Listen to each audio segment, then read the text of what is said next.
प्रत्यक्ष प्रमाण में क्या आता है? एक मिनट, प्रत्यक्ष ये दिया ना इन्होंने, हाँ ठीक है, प्रत्यक्ष दिया। प्रत्यक्ष प्रमाण में क्या आता है? प्रत्यक्ष प्रमाण में पूरी साइंस खड़ी हुई है। वैज्ञानिक लोग प्रत्यक्ष प्रमाण को मानते हैं।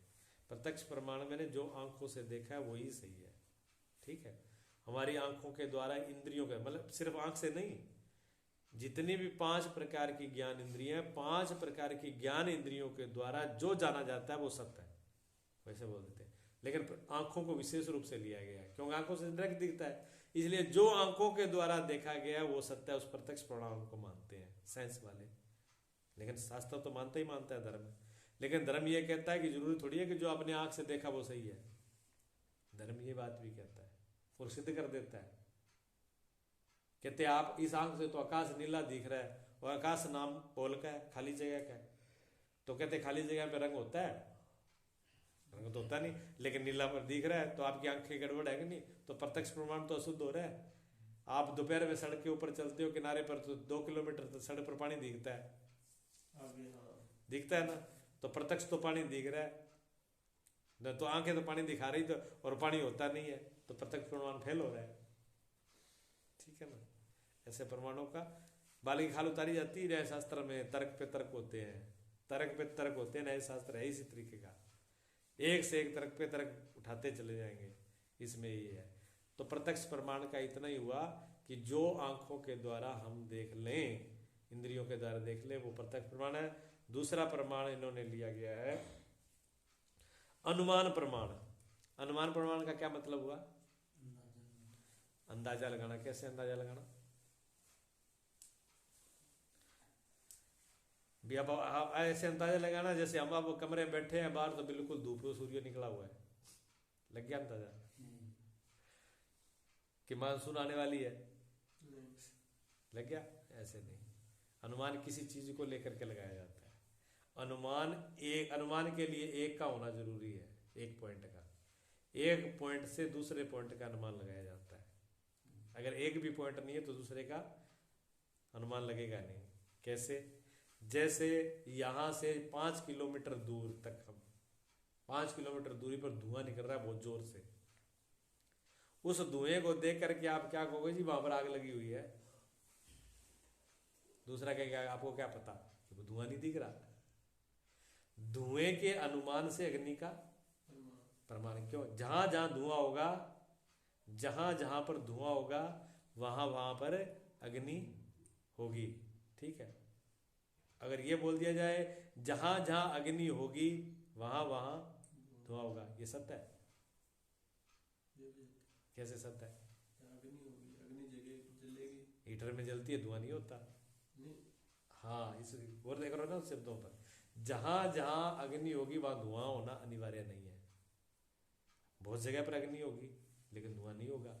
हीटर में हमने इलेक्ट्रिक चीजों से, जैसे हीटर है और भी ऐसी चीजें हैं, गैस है, उनमें धुआं नहीं होता है। रसोई में जल रही है लेकिन अग्नि तो है लेकिन धुआं नहीं है।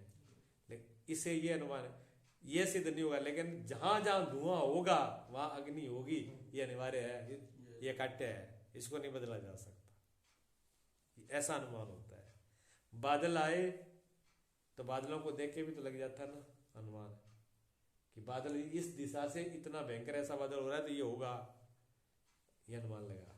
तो ऐसे अनुमान है, तो इनको अनुमान प्रमाण बोलते हैं। अनुमान प्रमाण में बहुत ताकत होती है। उपमान प्रमाण है तीसरा उपमान प्रमाण है। उपमान प्रमाण का मतलब क्या होता है? उपमा दे करके दूसरी चीज को समझाना, ठीक है।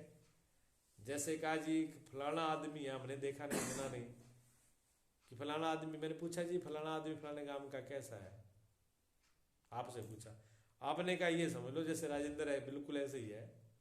और राजेंद्र में उसमें तो बहुत अंतर है, लेकिन फिर राजेंद्र को देख के जैसे राजेंद्र में गुण धर्म है वैसे उसमें गुण धर्म है, मतलब उससे तालमेल, जैसे इसका स्वभाव है वैसे गुण धर्म है, उसमें उसके अंदर भी वही है। एक को देख के दूसरा बता देना।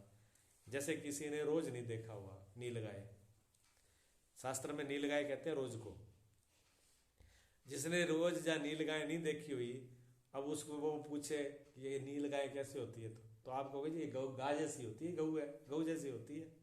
अब गऊ में नील गाय वैसे कोई मेल नहीं है उनका, लेकिन फिर भी गऊ को बता करके उसको उसकी गऊ की उपमा दे करके उसको समझाया जा सकता है। इसको उपमान प्रमाण बोलते हैं। ठीक है, तो ये 3 उपमान प्रमाण हो गए, प्रत्यक्ष प्रमाण, अनुमान प्रमाण और उपमान प्रमाण, तीसरा चौथा शब्द प्रमाण। शब्द प्रमाण, शब्द प्रमाण भी बहुत बड़ा। शब्द प्रमाण को साइंस वाले नकारते हैं। ये हम लिखा रहे शब्द क्यों, शास्त्रों में शब्द है, कहते लिखी लिखी बातें हैं, शब्दों को हम नहीं मानते, हमें तो प्रत्यक्ष प्रैक्टिकल मानते हैं। लेकिन बिना शब्दों के कोई काम नहीं चलता। वो भी कहते हैं मान लो, वो भी उपयोग करते हैं, वो भी शास्त्र का उपयोग करते हैं, वो भी शब्दों का उपयोग करते हैं, वो भी एक दूसरे की परंपरा को मानते हैं, मानना पड़ता है। ठीक है ना। गुरुजी एक पॉइंट बोलते हैं, बहुत जबरदस्त था।